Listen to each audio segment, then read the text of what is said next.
Hello. Welcome to Website Wednesday. I am going to do a full website critique today. And this lovely website from Captured Perspective Photography is from Heather Boer Obendorf. I'm so sorry if I mispronounced your name, Heather. And she said, I have completely redesigned my website myself. I made it with 4 different screen viewing modes. I know it's not perfect, but if anyone had any additional feedback, I'd love it. I tried to make it more user-friendly and plan to add more copy and motion now that I've got the initial plan implemented. So we are going to go through a full website critique today. And Heather, this is your homepage. And I love that you have beautiful photos right at the top. They are above the fold. Now keep in mind, whenever I do these website critiques, I am looking at them on a computer. So this is not a mobile critique. You do always want to make sure that your website is mobile friendly. Always. Google is now actually has already implemented SEO grading based on mobile awareness. So you want to make sure that your website is also mobile friendly. That being said, high five, Heather, for putting yourself out there. I know that it's really difficult to kind of put yourself in the spotlight. So we're going to go through your website. I love that you have the photos really at the top above the fold. There's an option. I can even make them bigger. Or actually that looks like a Pinterest plugin. So that's still pretty cool. I can pin it easily. The one thing I don't care for on this is actually the text right here. It's very hard to read.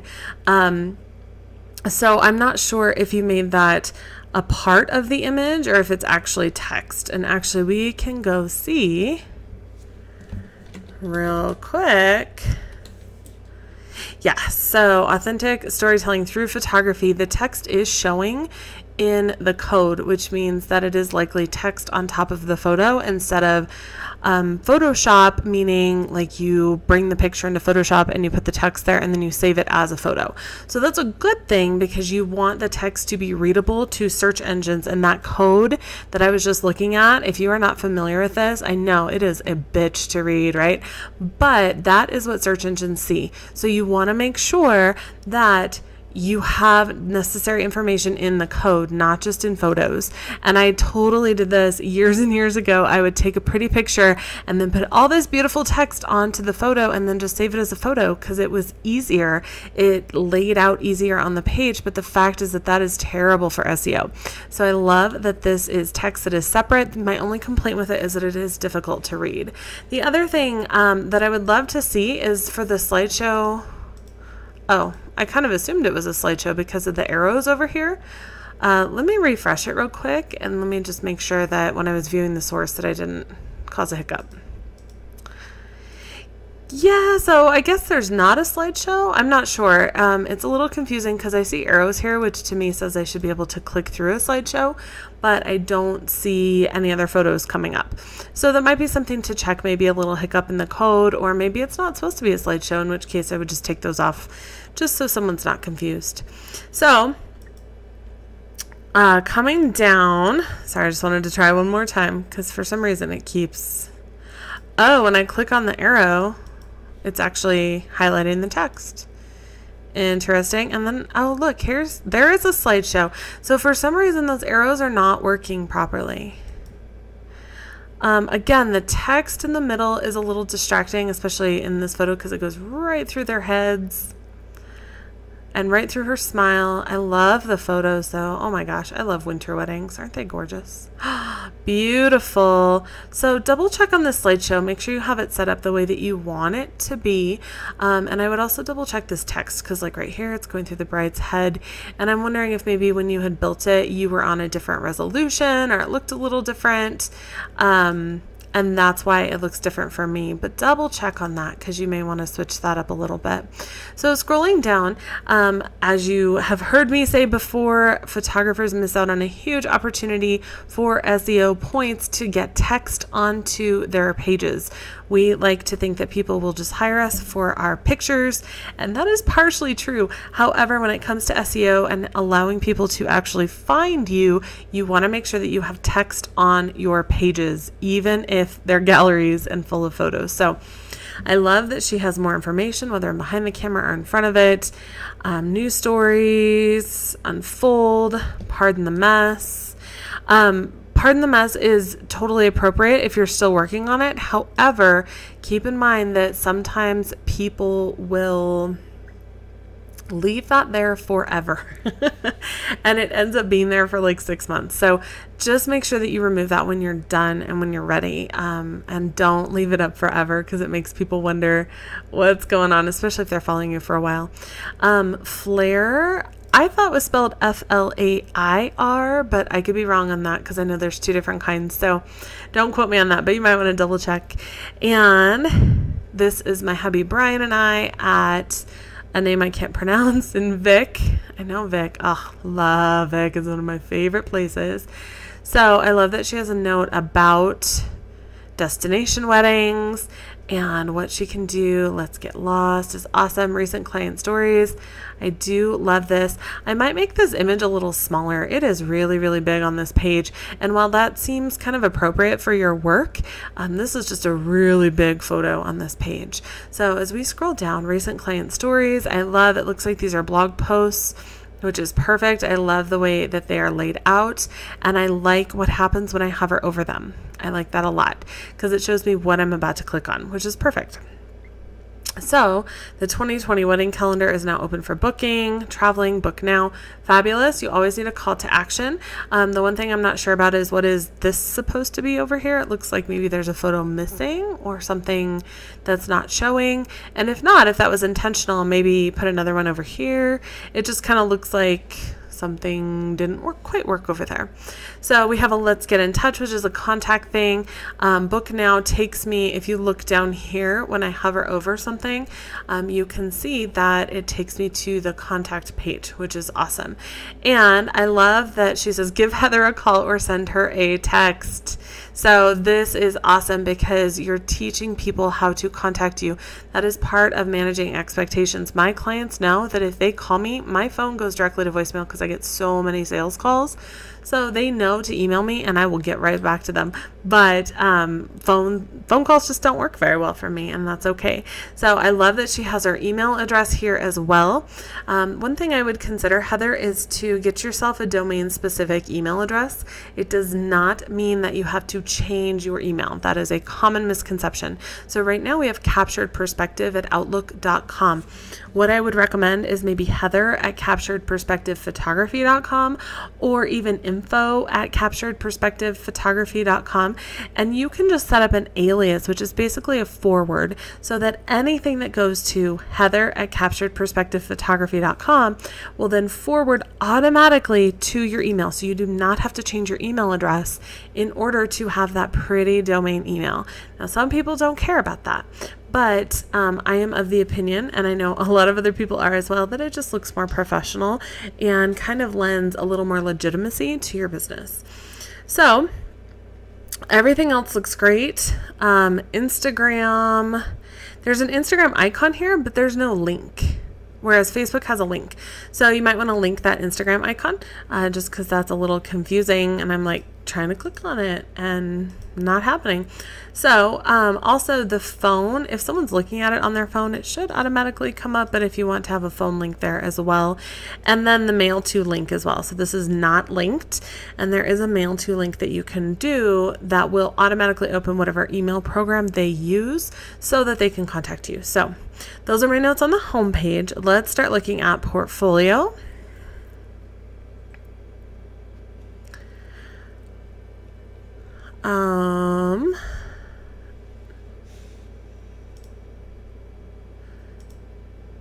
So when I click on portfolio, it's actually just taking me to the home page. So I don't know if that's a broken link. You might want to check on that because that link is not working right now. Stories is under blog, which is wonderful. Again, we have kind of a missing link over here. It looks like the photo is supposed to completely span, but it doesn't. So that would make me wonder, like, what am I missing there? we're missing a thumbnail here. Super easy to do that featured photo there. I love the blog post that I can see several posts at once so I can click on what I want to click on. I hate it when people make me go through an entire post on their blog page to find what I'm looking for. So I love the way that you have it set up. That is very, very well done.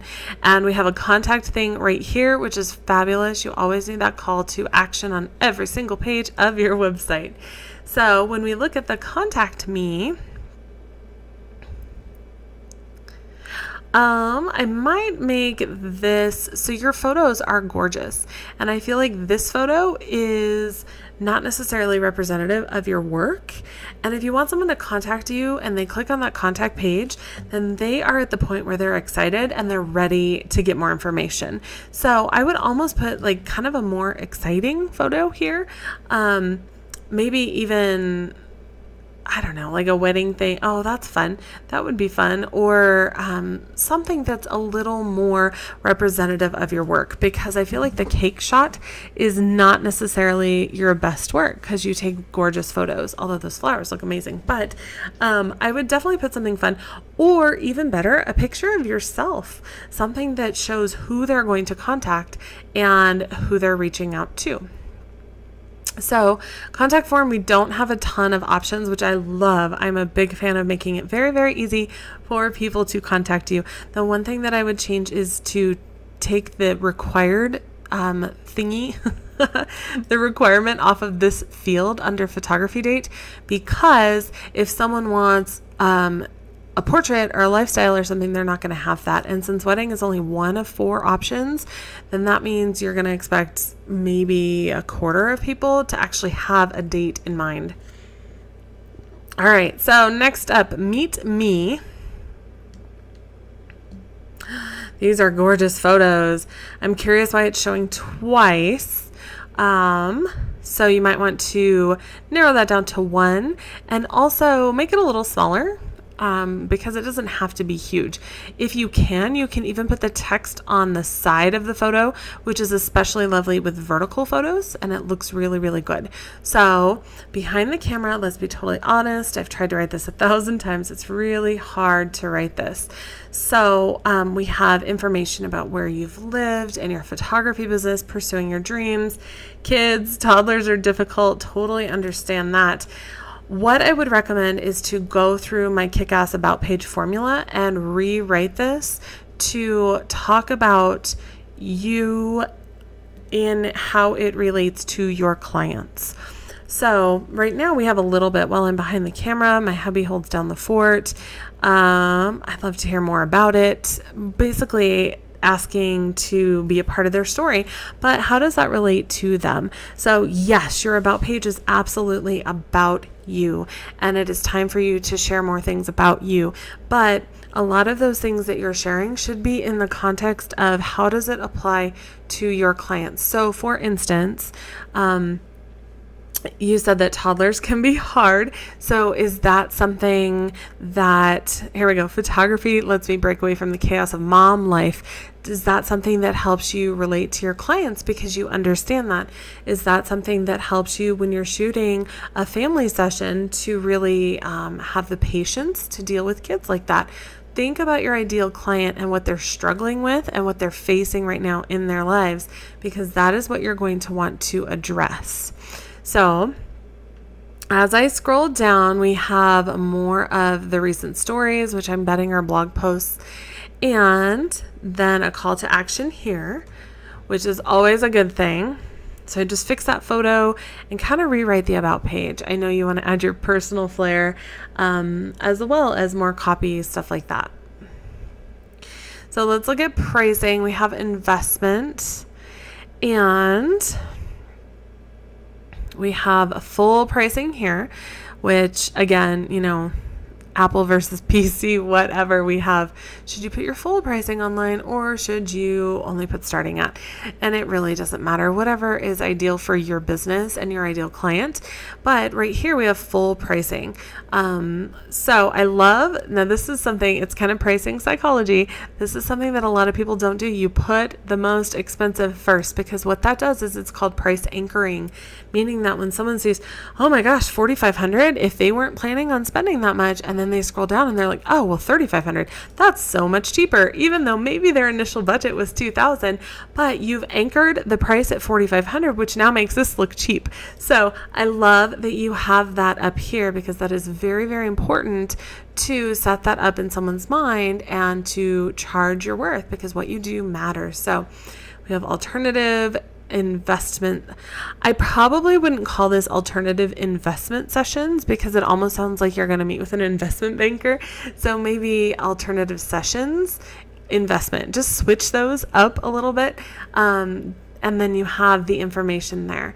Connect with Heather now, which is great. That is a link to the contact page. And then we also have this information here. Call to action. Always, always, always. So under Raves, you have a link directly to Google, which is not necessarily a bad thing. We all know that people can just take random things that people have said and put them on a website, and it's not necessarily legit. So that is one reason that sending someone to Google is a good thing, because it shows that these people are people who actually wrote reviews. And you can get fake reviews on Google, but it's much harder to do than it is to just put some text on your website. That being said, you are taking someone off of your website, which means you are taking them to an experience that you cannot control, an atmosphere that you cannot control. For that reason, I would not necessarily send someone straight to Google without telling them first. So instead of linking someone directly to Google, I would set up a page for Raves and take some of that text and put it on your website. And then at the bottom, you can even put a link that says, look, I know everyone has their best words on their website, but if you'd like to read reviews specifically from Google from my clients themselves, click here. That way someone knows that they're going to Google, because right now you've taken them off of your website. And if they click out of this and then they start searching over here, they could go to another photographer very, very easily. So be careful when you're sending someone out of your website. And we have home. So one thing to note is that your logo is set up to be a link to your homepage, which is a good thing. For that reason, I don't know that you necessarily need this menu option that says home. So consider whether you want it there or not. Again, everything depends on your ideal client. Does someone really need that? If they do, then leave it there. But from what I can tell and from my experience, most people will click on your logo to go home anyway. So overall, Heather, I love what you've done. I did not see your old site, so I don't really have a comparison, but those are some notes and some things that you can switch up. And as always, if you have any questions, please let me know. Have a wonderful rest of your day.